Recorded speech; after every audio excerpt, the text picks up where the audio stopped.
అందుబాటులో ఉన్నాడో చూద్దాం. వాళ్ళ అన్నకు నేను ఫోన్ చేస్తున్నాను. ఒకవేళ అందుబాటులోకి వస్తే నేరుగా వాళ్ళ అన్నతోనే మనం మాట్లాడదాం. నా దగ్గర వాళ్ళ అన్న నెంబర్ ఉంది. ఎస్, ఇదిగో నేను వాళ్ళ అన్నకు ఫోన్ చేస్తున్నాను.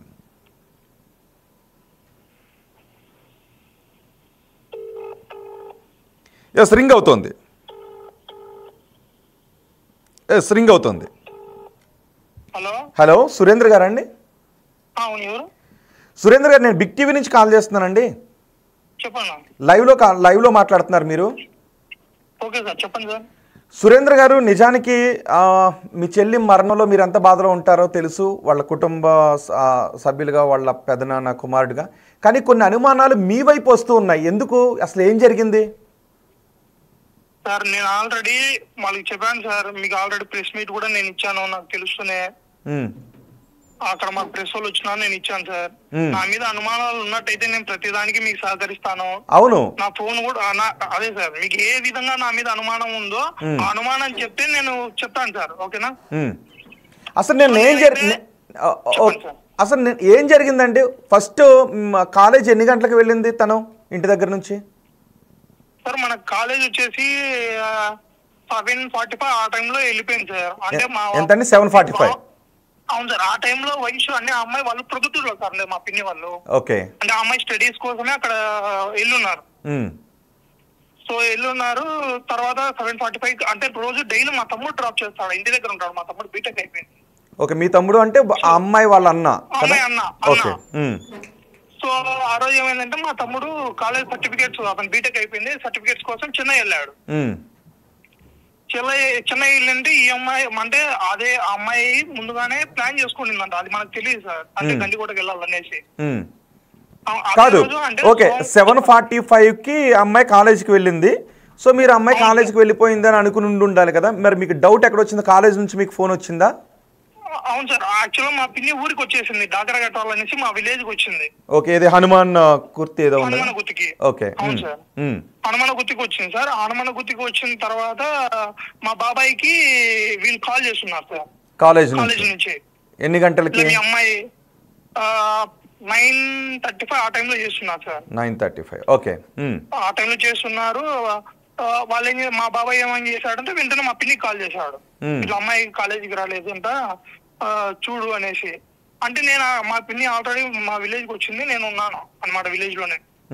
సో విలేజ్ లో అంటే మా పిన్ని నాకు పిలిచి, అరే ఇట్లా వయసు కాలేజీకి వెళ్ళలేదంట అంటే, సరే ఒక్క నిమిషం ఉండు కాల్ చేస్తా అనేసి అబ్బాయి లోకేష్ అనేవాడు మా అమ్మాయిని ట్రాప్ చేస్తున్నాడు సార్. అది నియర్లీ 1 year అయింది. ఆల్రెడీ 3 times మనకి వార్నింగ్ ఇవ్వడం కూడా అయింది. వార్నింగ్ ఇవ్వడం కూడా అయిపోయింది. తర్వాత నేను అంటే మా అమ్మాయి కాలేజీకి రాలేదంటే నేను ఫస్ట్ వానికి కాల్ చేశా. ఓకే, తన కాలేజీకి వెళ్ళలేదు అన్న వెంటనే మీరు లోకేష్ కాల్ చేశారు, కాలేజ్ దగ్గరికి వెళ్ళకుండా? అవును సార్, కాలేజ్ దగ్గరికి వెళ్ళకుండానే ఇక్కడ నుంచి నేను లోకేష్ కాల్ చేశా. ఓకే. ఆ నెంబర్ పని చేయలేదు సార్, వర్క్ అవ్వట్లేదు. ఓకే.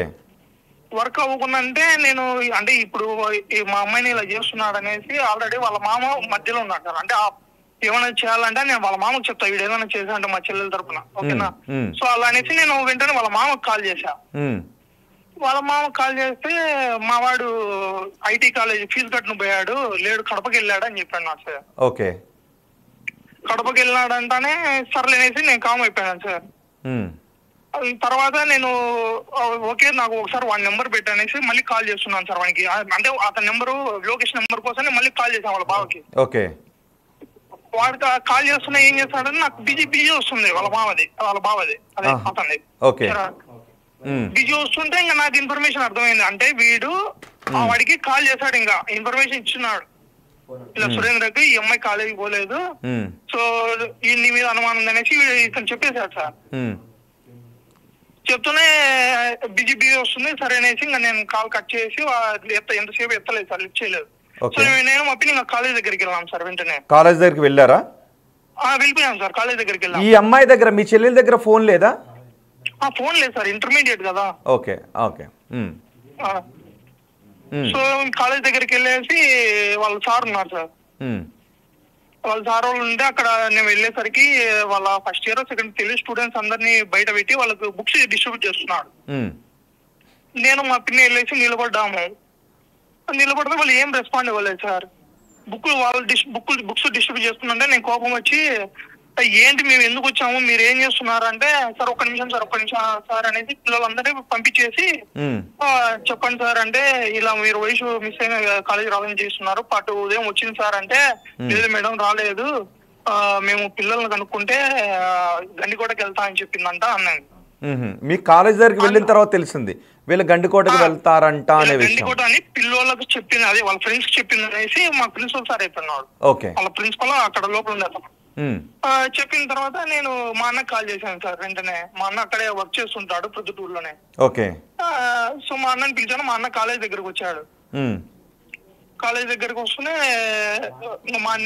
వీళ్ళు ఏదైతే గండికోట అని చెప్తున్నారో అందుకనేసి నేను మా అన్నను మా పిన్ని అక్కడే పెట్టేసి నేను బయలుదేరాను సార్. మీరు గండికోటకు బయలుదేరారు? గండికోటకు బయలుదేరాను సార్. సో గండికోటకు బయలుదేరిన తర్వాత నేను ఎంట్రన్స్ లో అక్కడ టోల్ కట్టాలి సార్ అన్నమాట. అంటే గండికోటకి ఎంట్రన్స్ నియర్లీ ఒక 2 కిలోమీటర్స్ ఉంటుంది అనుకుంటా నియర్లీ. సో 2 కిలోమీటర్స్ ముందే టోల్ గేట్ వస్తుంది, అక్కడ మనం టోల్ కట్టాలి అనమాట. సో టోల్ కట్టేటప్పుడు నేను అడిగాను అతను, అన్న అంటే అతను టోల్ డబ్బులు అడిగితే నేను లేదన్నా ఇలా మా అమ్మాయి మిస్ అయింది, సో లోపలికి వెళ్ళాలి అనేసి చెప్పాను. అంటానే సరే ఓకే అన్నాడు. నేను అడిగాను, అన్న సీసీ పని చేస్తుందా అన్న అంటే, పని చేస్తుందన్నా అంటే రికార్డ్ యాడ్ ఉంటుందంటే, ఈ రికార్డ్ ఇక్కడ ఉండదన్నా, డైరెక్ట్ కలెక్టర్ దగ్గర ఉంటుంది, కలెక్టరేట్ లో ఉంటుంది అన్నాడు.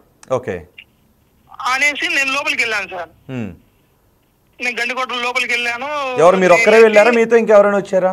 ఎవ్వరు రాలేదు సార్, ఒక్కనే వెళ్ళాను సార్. నేను ఒక్కడే వెళ్ళాను. లోపలికి వెళ్ళాను సార్. నా బైక్ బుల్లెట్ సార్ నాది. ఒక్కనే వెళ్ళాను. లోపలికి వెళ్ళాను. అక్కడ కనబడిన లోపలికి వెళ్ళిన తర్వాత నా బైక్ పార్క్ చేశాను. బైక్ పార్క్ చేసి అక్కడ మన బైక్ పార్క్ చేసే దగ్గర బఠానీలు అమ్ముతుంది ఒక అవ్వ. ఆమెను కూడా అడిగాను సార్, ఇలా ఈ అమ్మాయి ఏమైనా కనిపిస్తుందా అంటే లేదు అన్నారు. సో నేను డైరెక్ట్ స్ట్రైట్ పోతే అక్కడ ఎంటర్ అయిన తర్వాత లోపల వ్యూ పాయింట్ ఉంది సార్ వాటర్ ది. సో ఆ వ్యూ పాయింట్ దగ్గర జనాలు ఉన్నారు, వాళ్ళ దగ్గర వాళ్ళని అడిగాను సార్, అమ్మాయి ఏమైనా చూసారా. అప్పుడు టైం ఎంత అవుతుంది?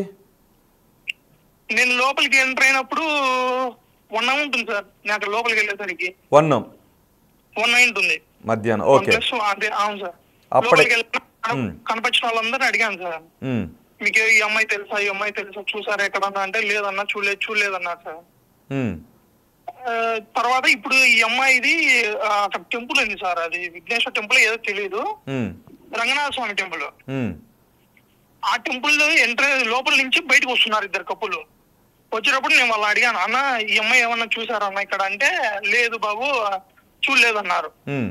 సో నేను అక్కడి నుంచి చూసి ఇంకా ఎవరు కనపడలేదు సార్, నాకు బయట నుంచే చూస్తాను, ఇక ఎవరు కనపడలా అనేసి నేను వెళ్ళిపోయాను సార్. ఇంకా నెక్స్ట్ వాళ్ళని అడిగాను, ఇంకా నేను ఏం లేదు అక్కడ కనుక్కొనేసి ఇంకా లోపలికి ఇంకా బయటికి వచ్చేసా. మీరు అక్కడ నుంచి వెళ్ళిపోయారు? ఇంకా వెళ్ళిపోయా, బైక్ తీసుకున్నా ఇంకా నేను వెంటనే వచ్చేసాను. వెంటనే వచ్చేసి అక్కడ దారిలో మళ్ళీ మనం రిటర్న్ వచ్చే దారిలో ఒక షాప్ ఉంది. ఆ షాప్ దగ్గర 4 అమ్మాయిలు 4 అబ్బాయిలు ఉన్నారు సార్. వాళ్ళని అడిగాను, ఈ అమ్మాయి ఏమన్నా చూసారా చెప్పండి అంటే చూడలేదన్నారు. ఆ షాప్ ఓనర్ ను కూడా అడిగాను, ఈ అమ్మాయి ఏమన్నా కనిపించిందా అంటే లేదన్నా చూడలేదు అన్నారు. సరే అనేసి ఇంకా నేను రిటర్న్ వచ్చేసిన సార్. రిటర్న్ వచ్చిన తర్వాత ఇంకా ప్రొద్దుటూరుకు వచ్చాను నేను నేరుగా మా పిన్ని వాళ్ళ ఇంటికి.